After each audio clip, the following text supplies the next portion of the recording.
बहुत आशीर्वाद। आज प्रथम दिन है।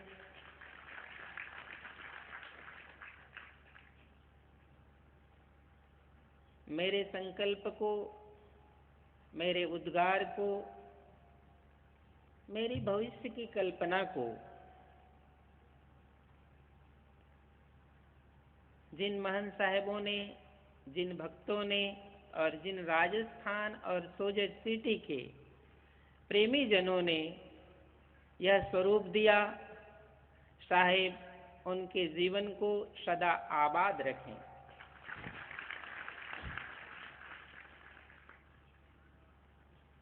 मेरा संकल्प था पंच हजूर उदित नाम साहेब के समय 1996 में मैं इस सोजत सिटी की भूमि पर पहली बार आया। उस समय मैं बनारस में रहता था। साहेब ने कहा, मैं राजस्थान जा रहा हूँ, तुम वहाँ आना। वैसे साहेब की आज्ञा के बिना मैं लहरतारा को छोड़ के कहीं नहीं जाता, लेकिन साहेब ने, मुझे याद नहीं है उनकी कैसी कृपा रही, उनकी कैसी दृष्टि रही कि सोजत सिटी राजस्थान के कार्यक्रम में जब वो आए, इधर भ्रमण में आए, तो उन्होंने मुझे कहा कि तुम्हारे पास समय हो तो उधर आ जाना। तो पहली बार मैं और यहाँ बैठे मंच में सिमुनि साहब, हम दोनों इस सोजत सिटी में पहली बार आए। वो साहेब की कृपा रही, गुरुदेव की कृपा रही, और मैं ज़्यादा दिन नहीं रहा, लगभग 1 हफ्ता साहेब के साथ रहा। उसके बाद लहरतारा में मेरे जिम्मे साहेब ने कुछ काम दिया था, तो मैंने साहेब से छुट्टी लेकर वापस चल दिया। तब से राजस्थान की भूमि और सोजत सिटी की भूमि के प्रति वो साहेब का दिखाया हुआ यह मार्ग, वह प्रेम, अनुराग यहाँ मुझे मिलता रहा, और मैं साल में 2 बार 3 बार अवश्य यहाँ आता रहा हूँ। सद्गुरु की कृपा से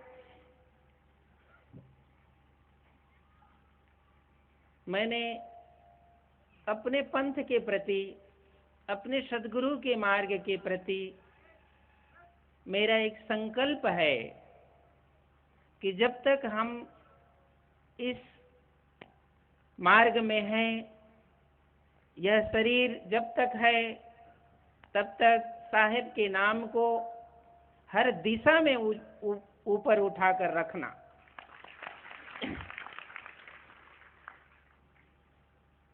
और मैंने इसी संकल्प से लगभग 2 साल पहले मेरे मन में संकल्प हुआ था कि एकोत्री आरती का आयोजन सोजत सिटी की भूमि में जरूर होगा।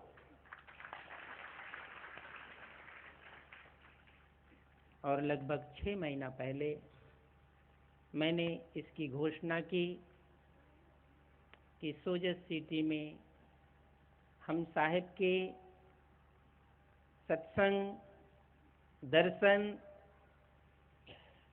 और पूजन का एक साथ लाभ प्राप्त करने का यह सौभाग्य आज यहाँ उपस्थित हुआ है। और मैं दूर दूर से आमंत्रण देकर, फोन करके गुजरात के महंत साहेबों को, बिहार, छत्तीसगढ़, मध्य प्रदेश, दिल्ली, हरियाणा, पंजाब, सब लोगों को कहा कि आप सबको सोजत सिटी आना है। वो अपने साहेब के प्रेमियों की भूमि है, साहेब की हंसों की भूमि है, वहाँ आपको जरूर आना है। और सभी महंत साहेब यहाँ आए। कल और भी समय है, सभी लोग कल और आएंगे। इस क्रम में मैंने भक्त श्री कालूराम जी से कहा कि देखो, ये कार्यक्रम करना है और चिंता मत करना, तो श्रम जरूर करना लेकिन चिंता नहीं करना।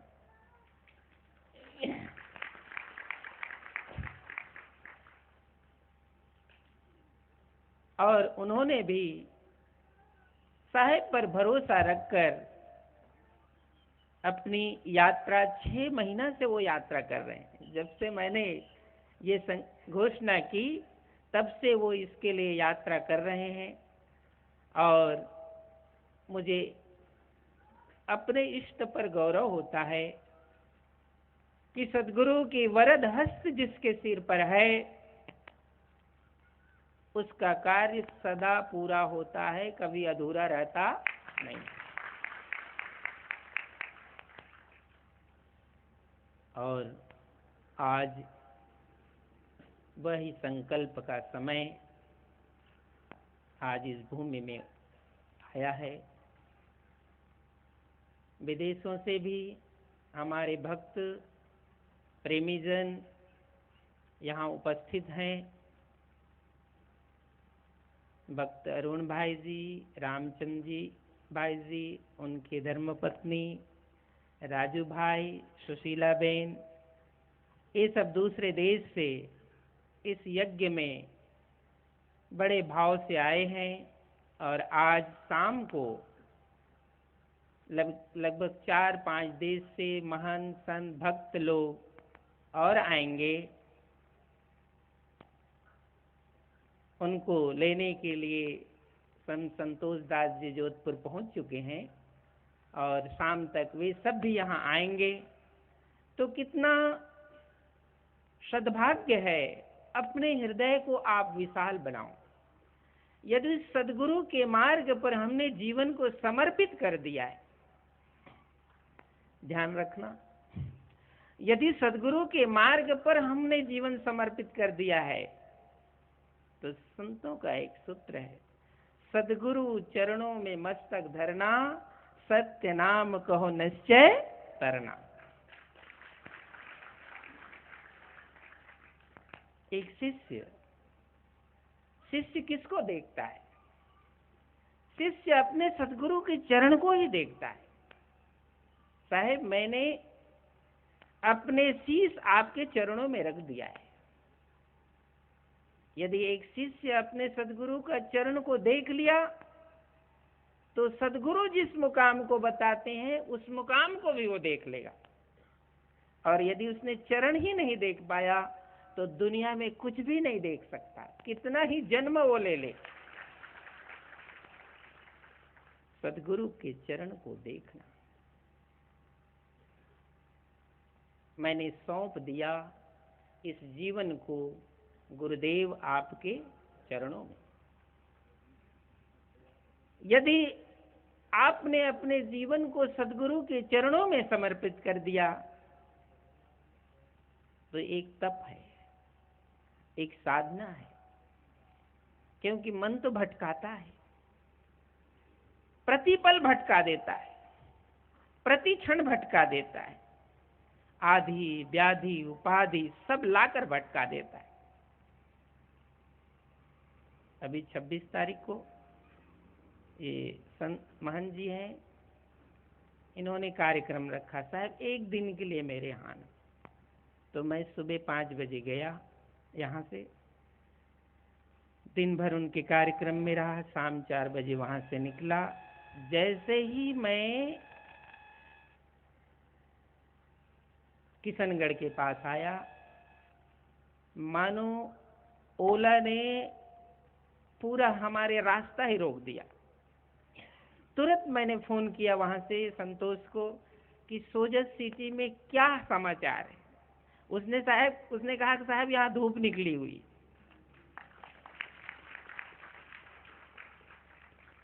मैंने अपने इष्ट को स्मरण किया, साहिब आपके चरणों में हमने जीवन को समर्पित कर दिया है। हमारा संकल्प आप उसकी लाज रखना। इस प्रकार यदि एक शिष्य, एक भक्त, एक अनुरागी अपने सद्गुरु के मार्ग में इस प्रकार का संकल्प करता है तो उसका मार्ग सदा उस मुकाम तक जाता है। सद्गुरु चरणों में मस्तक धरना, सत्य नाम कहो निश्चय करना। ऐसा सद्गुरु ने यदि तुम्हें सतनाम का उपदेश दिया है, वेद थके ब्रह्मा थके, थाके शंकर शेष, गीता की जहाँ गम नहीं, तहाँ सतगुरु का देश। वो सद्गुरु का मुकाम है, उसके मुख से निकली हुई वाणी वो तुम्हारा मुकाम है, वो एक शिष्य का मुकाम है। ऐसा सोचकर, ऐसा संकल्प कर यदि एक शिष्य यात्रा करता है तो उसको वो पूर्ण मुकाम मिलता ही मिलता है, इसमें कोई संदेह नहीं। ऐसा सद्गुरु का यह दरबार, ऐसा सद्गुरु का मार्ग और उसका बीज इस सोजत सिटी की भूमि में हमारे गुरुजनों ने डाली है और उसी का यह फल है। मैं नहीं कहता कि मेरा केवल संकल्प का फल है। उन महापुरुषों ने, गुरुजनों ने इस भूमि में इस भक्ति के बीज को डाला था और उस भक्ति का बीज आज इस रूप में दिखाई पड़ रहा है कि दूर दूर से ये संत महंत ही नहीं आए हैं, ये सद्गुरु के हंस आए। ये कौन आए हैं? यहाँ आप समझना, यहाँ जो भी आए हैं वो सद्गुरु के हंस आए। उन हंसों का दर्शन करके हंसा हंस मिले सुख होई। साहिब कहते हैं मेरे हंस को कोई हंस मिले तो अपार सुख होता है, सद्गुरु का प्रेमी मिले तो अपार सुख होता है। आज हम हंसों का दर्शन कर रहे हैं और ये सद्गुरु का जो पथिक है, सद्गुरु के जो हंस है वो हमारे ही स्वरूप है। अपने स्वरूप का हम दर्शन करते हैं। ऐसा मार्ग सद्गुरु ने दिया, ऐसा मार्ग साहिब ने दिया। तो उन गुरुजनों ने ही ये भक्ति का बीज इस भूमि में डाला था। आज वो वही फल, वही फूल, वही स्वरूप में आज एकोत्री महायज्ञ के रूप में इस भूमि में आज प्रकट हुआ है। इसको बड़े प्रेम से, बड़े श्रद्धा से, बड़े भाव से आज इसका हमने सतनाम के पूजन करके इसकी शुरुआत की और हमें सद्गुरु ने सतनाम का श्वेत ध्वज दिया। ये मेरा प्रतीक है, ये इष्ट का प्रतीक है। इष्ट का दिया हुआ जो ध्वज है उसको लेकर के ही शिष्य जहाँ जाता है उसको स्मरण रखता है कि मेरा गुरु का दिया हुआ है, वो चिन्ह है, वो मेरा संदेश को जगत में पहुंचा सकने का प्रतीक है। इसलिए जब भी हम बड़े कार्यक्रम का आयोजन करते हैं, आश्रम में हो तो, घर में हो तो और महासत्संग में हो तो, हम सद्गुरु के दिए हुए सतनाम का पूजन करते हैं कि साहिब आप इसकी रक्षा करना, आप हमारी रक्षा करना। और इस प्रकार उस सतनाम के ध्वज के पूजन के साथ आज हम सद्गुरु को स्मरण करते हुए, अपने गुरुजनों को स्मरण करते हुए आज इस कार्यक्रम का शुभारंभ किए। हम सद्गुरु को बार बार वंदन करते हैं, स्मरण करते हैं कि साहिब हमारी यात्रा में आप हमारे शीश पर अपने वरद हस्त रखना, ताकि ये संसार जिस मार्ग पर मैं हूँ उसमें आदि व्याधि उपाधि आदि व्याधि उपाधि आ सकते हैं, लेकिन मेरे मन को साहेब आप डिगने मत देना। सुरति करो मेरे साइया, हम हैं भवजल माए, आपे ही बही जाएंगे, जो नहीं पकड़ो बाएं। साहेब सुरति करो मेरे साइया, साहेब मेरी सुरति में रहना, मेरे इष्ट मेरे गुरुदेव आप मेरी सुरति में रहना। नहीं तो हो सकता है अजहू नाव समुद्र में ना जाने क्या हो। साहेब ये नाव समुद्र में, संसार सागर में, इसलिए ये बिछुड़ सकता है, ये रास्ता भूल सकता है, ये जीव रास्ता भूल सकता है। साहेब आप सुरति में रहना। ये संदेश अपने साहेब ने दिया, तो अपनी सुरति में रखकर इस पूरे कार्यक्रम का आप सब आनंद लेंगे। सेवा से, सत्संग से, भोजन से, भंडारा से, संतों के दर्शन से, उनके वाणी वचन को सुनने का सब लाभ आप सबको यहाँ प्राप्त करना है। और मन को छोटा नहीं करना, क्योंकि मन को छोटा कर देने से सारी शक्ति चली जाती है। मन को कभी छोटा करना नहीं चाहिए। मन को सदा आनंदित रखना कि साहब इस मार्ग पर हम चले हैं तो पहले आपके चरणों से होकर चले। तो साहब सबकी इच्छा की पूर्ति करते हैं, शिष्य की नैया को साहेब पार लगाते हैं। तो इस प्रकार आज हम इस प्रथम दिन सोजत सिटी की भूमि में सदगुरु को वंदन करके, अपने गुरुजनों को स्मरण करके, अपने महापुरुषों को स्मरण करके आज इस कार्यक्रम की शुरुआत किए। और साहेब की कृपा सभी संत महंत भक्तजनों पर बनी रहे, ऐसे हम कामना करते हुए अपनी वाणी को मैं विराम दूंगा, क्योंकि शायद मुझे थोड़ा बोलने के लिए किसी ने कहा है कि साहब आप धीरे बोलना।